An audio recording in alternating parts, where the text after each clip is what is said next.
ہمارے ہاں عام طور پر اس رات کے بارے میں کچھ فضیلتیں منسوب ہیں. مثلاً یہ کہ شب برات میں سالانہ بجٹ تقسیم ہوتا ہے، سال بھر کے امور کا فیصلہ ہوتا ہے، رزق، شادی، اولاد، حج، موت، بیماری، فراخی، تنگی، عزت، ذلت، حادثات، غمی، خوشی. اس رات بعض لوگوں کو مردوں میں لکھ دیا جاتا ہے. تو یہ سب باتیں جو ہے من گھڑت ہیں، ان میں سے کسی ایک چیز کی بھی حقیقت نہیں. یہ سب کچھ لیلۃ القدر تقدیر کی رات میں ہوتا ہے، نہ کہ شعبان کی 15 رات میں. اسی طرح اگر آپ 15 کو آتش بازی کرتے ہیں یا حلوہ پکاتے ہیں تو وہ آپ کا لوکل کلچر تو ہو سکتا ہے، اس کا اسلام سے کوئی تعلق نہیں، کیونکہ اس کے بارے میں نہ کوئی تعلیم قرآن پاک سے ہم کو ملتی ہے اور نہ ہی نبی صلی اللہ علیہ وسلم کی سنت سے. مثلا اس رات میں کیا ہوتا ہے؟ حلوہ پکایا جاتا ہے اور دوسروں کو کھلایا جاتا ہے، مردوں کی فاتحہ دلائی جاتی ہے، چراغاں کیا جاتا ہے، کینڈلز وغیرہ لوگ چھتوں پر جلاتے ہیں اور اب اس کی جگہ دوسری بجلی کی بتیاں بھی جلائی جاتی ہیں، آتش بازی کی جاتی ہے، گھروں میں خاص طور پر رنگ روغن کیا جاتا ہے، صاف کیا جاتا ہے. لیکن اگر غور کیا جائے تو ان میں سے کوئی بھی چیز اپنی اصل کے اعتبار سے قرآن اور سنت سے نہیں ہے. پھر اسی طرح یہ ہے کہ بعض لوگ 15 شب کو جاگتے ہیں اور صبح روزہ رکھتے ہیں، اور ان کے نزدیک یہ رات کو جاگنا اور صبح روزہ رکھنا جو ہے یہ سارے گناہوں کی معافی کا ذریعہ ہے. اس کے بارے میں ایسی کوئی بشارت یا کوئی فضیلت کسی صحیح حدیث میں نہیں آئی. ایک ضعیف حدیث میں ایسی چیز ملتی ہے، اور شعبان کی 15ویں رات قیام کرو اور دن کو روزہ رکھو، کیونکہ اللہ تعالیٰ اس دن آسمان دنیا پہ تجلی فرما کر کہتا ہے کہ ہے کوئی بخشش مانگنے والا کہ اسے بخش دوں. یہ تو ہر رات میں ہوتا ہے. صحیح حدیث سے کیا پتہ چلتا ہے کہ ہر رات اللہ تعالیٰ آسمان دنیا پہ نزول فرماتے ہیں اور یہی فرماتے ہیں کہ ہے کوئی بخشش مانگنے والا کہ میں اسے بخش دوں، ہے کوئی مصیبت زدہ کہ میں اس کی مصیبت دور کروں. اس کے لیے صرف 15 رات مخصوص نہیں ہے. اس لیے اگر کوئی اپنے شوق سے کسی ایک رات میں جاگنا چاہے تو وہ صرف 15 نہ جاگے، 13 بھی جاگ لے، 14 بھی جاگ لے، یا کوئی اور رات بھی شعبان کی جاگ لے. صرف اسی رات کو مخصوص نہیں کرنا چاہیے. عام طور پر لوگ یہ کہتے ہیں کہ کیا فرق پڑتا ہے، کوئی نیکی کرتا ہے تو کرتا رہے، تو ٹھیک ہے وہ ان کی مرضی. لیکن اگر کوئی یہ سمجھے کہ اس نیکی سے میرے سارے گناہ معاف ہو جائیں گے یا میرے اگلے پچھلے گناہوں کی صفائی ہو جائے گی، تو ایسی کوئی توقع نہیں رکھنی چاہیے. وہ تو یہ بھی ہو سکتا ہے کہ آپ کسی بھی وقت اللہ سے رو کر دعا مانگے تو ہو سکتا ہے پچھلے سارے گناہ معاف ہو جائیں. لیکن اس رات کے بارے میں ایسی کوئی صحیح حدیث جو ہے وہ نہیں ملتی. آپ دیکھیے کہ یہ سب چیزیں بیان کرنے کا مقصد کیا ہے. مقصد یہ نہیں ہے کہ لوگوں کو ایک نیکی سے ہٹایا جائے، مقصد یہ ہے کہ لوگوں کو خود ساختہ بوجھ سے نکالا جائے. جب ہم دین میں کوئی چیز خود ایجاد کرتے ہیں، خود اس کی فضیلت بنا لیتے ہیں، اس کی پابندی کرتے ہیں، تو بسا اوقات ہم اپنے اوپر ناروا بوجھ ڈال لیتے ہیں.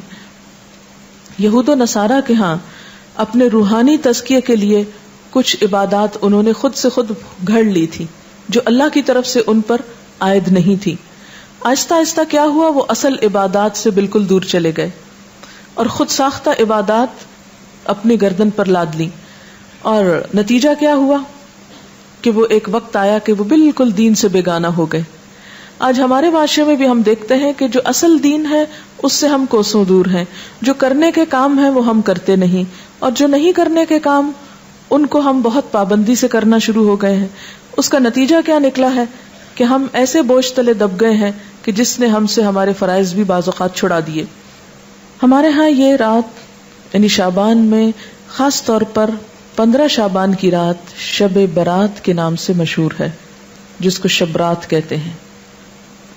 آپ دیکھیے کہ اسلام میں جو اہم دن آتے ہیں قرآن پاک اور سنت رسول صلی اللہ علیہ وسلم سے پتہ چلتے ہیں، ان میں سے بعض یہ ہیں. مثلا یوم الحج، یوم عرفہ جس کو کہتے ہیں، یوم ترویہ جس دن حج کی ابتدا ہوتی، یوم نحر جس دن قربانی ہوتی، شہر رمضان جب روزے رکھے جاتے، لیلۃ القدر جو رمضان ہی کے آخری راتوں میں سے ایک ہے، قرآن جس میں نازل ہوا، عید الاضحیٰ، عید الفطر، ایام بیس.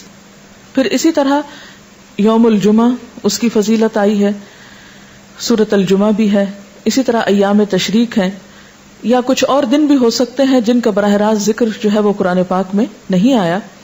لیکن شب برات کا نام نہ کہیں قرآن میں آیا ہے اور نہ کہیں حدیث میں آیا ہے. شب برات نہ قرآن میں نہ حدیث میں.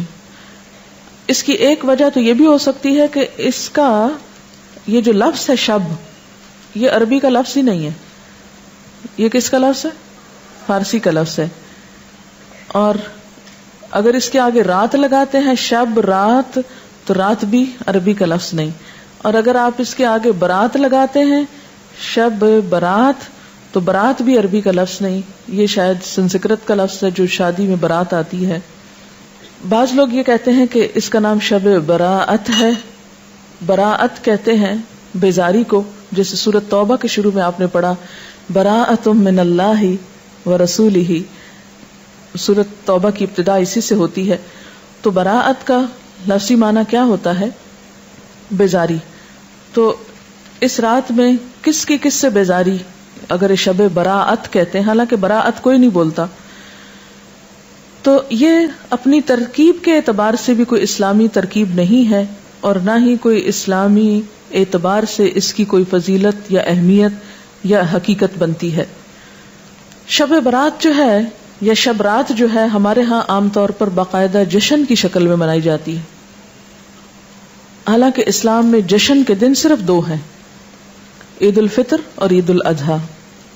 ایک آیت جو عام طور پر اس رات کے بارے میں قرآن پاک سے کوٹ کی جاتی ہے، وہ سورۃ الدخان کی یہ آیت ہے، انا انزلناہ فی لیلۃ مبارکۃ انا کنا منذرین فیہا یفرق کل امر حکیم. اس آیت کے بارے میں لوگوں نے یہ مشہور کر رکھا ہے کہ یہ 15 شعبان کے بارے میں ہے. یعنی سورۃ دخان کی یہ آیتیں عام طور پر آپ دیکھیں گے کہ ٹیلی ویژن میں 15ویں شب کو مختلف پروگرامز کے شروع میں کوٹ کی جاتی ہیں، پڑھی جاتی ہیں، اور لوگوں کو اس آیت کے ریفرنس سے یہ بتایا جاتا ہے کہ یہ 15 شعبان ہے. حالانکہ اس آیت کا نزول کب ہوا؟ مکہ میں ہوا، اور مکہ میں معراج سے قبل. اور پھر اس آیت میں جو بات پتہ چلتی ہے وہ کیا کہ اس مبارک رات میں قرآن پاک نازل کیا گیا، انا انزلناہ فی لیلۃ مبارکۃ. قرآن پاک ہی کی ایک اور آیت سے کیا پتہ چلتا ہے کہ قرآن پاک کب نازل ہوا؟ آپ بتائیے. رمضان میں نازل ہوا. سورۃ البقرہ کی آیت شہر رمضان الذی انزل فیہ القرآن، کہ رمضان وہ مہینہ ہے جس میں قرآن پاک نازل کیا گیا. پھر وہ رات شعبان میں کیسے آ گئی؟ پھر دوسری بات یہ ہے کہ سورۃ القدر کے شروع میں کیا آتا ہے؟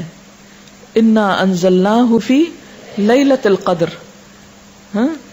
اور لیلۃ القدر کون سی ہے؟ تقدیر کے فیصلے اس رات میں ہوتے ہیں، نہ کہ 15 شعبان کی رات کو. اور پھر آپ دیکھیں کہ اس میں ان آیتوں میں جو میں نے آپ کے سامنے سورۃ الدخان کی پڑھی ہیں، ان میں آتا ہے فیہا یفرق کل امر حکیم. فیہا سے مراد کیا ہے؟ اس رات میں یفرق تقسیم کیے جاتے ہیں، کل امر سب کام، حکیم حکمت والے، یعنی ہر قسم کے فیصلے اس رات میں فرشتوں کے حوالے کیے جاتے ہیں، ان کو دے دیے جاتے ہیں. تو اس سے بھی کیا پتہ چلتا ہے کہ سورۃ الدخان کی یہ آیت 15 شعبان کے بارے میں نہیں ہے، بلکہ لیلۃ القدر کے بارے میں ہے، جس میں قرآن پاک بھی نازل ہوا اور جس میں لوگوں کی قسمتوں کے بھی فیصلے کیے جاتے ہیں. یہ سب باتیں اس لیے مشہور ہوئی کہ ان کی اصل حقیقت پر غور نہیں کیا گیا، اور صرف دیکھا دیکھی یا سنا سنائی میں یہ چیزیں عام کر کے لوگوں میں اتنی پھیلا دی گئیں کہ اگر کوئی شخص اس کے بارے میں یہ بتائے بھی کہ یہ درست نہیں تو عموماً اسی کو برا بھلا کہا جاتا ہے اور ان چیزوں پر اصرار کیا جاتا ہے. یہ تھی اصل حقیقت جو میں نے آپ کے سامنے رکھی ہے. اگر آپ چاہیں تو اس کو قبول کر لیں، اور چاہیں تو آپ وہی کریں جو آپ کرتے رہتے ہیں، کیونکہ میرا حساب بھی اللہ کے ذمہ ہے اور آپ کا بھی. ہم میں سے کوئی کسی کا ذمہ دار بنا کے نہیں بھیجا گیا، ہر ایک کو خود جواب دہی کرنی ہے. فرض یہ بنتا ہے کہ جو بات انسان کو معلوم ہو وہ دوسروں تک پہنچا دے. تو خلاصہ کیا ہے ساری گفتگو کا کہ نمبر 1 کہ بابرکت رات جس کی طرف سورۃ الدخان میں اشارہ کیا گیا ہے وہ لیلۃ القدر کی رات ہے، اور لیلۃ القدر رمضان کی رات ہے، 15 شعبان کی رات نہیں ہے.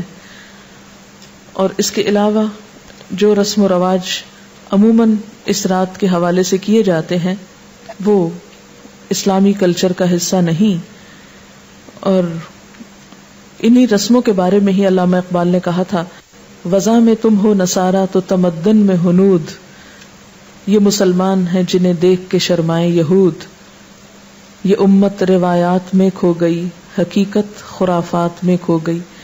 تو بات یہ ہے کہ خرافات اتنی عام ہو گئی ہیں کہ اصل حقیقت ہماری نظروں سے اوجھل ہو گئی ہے.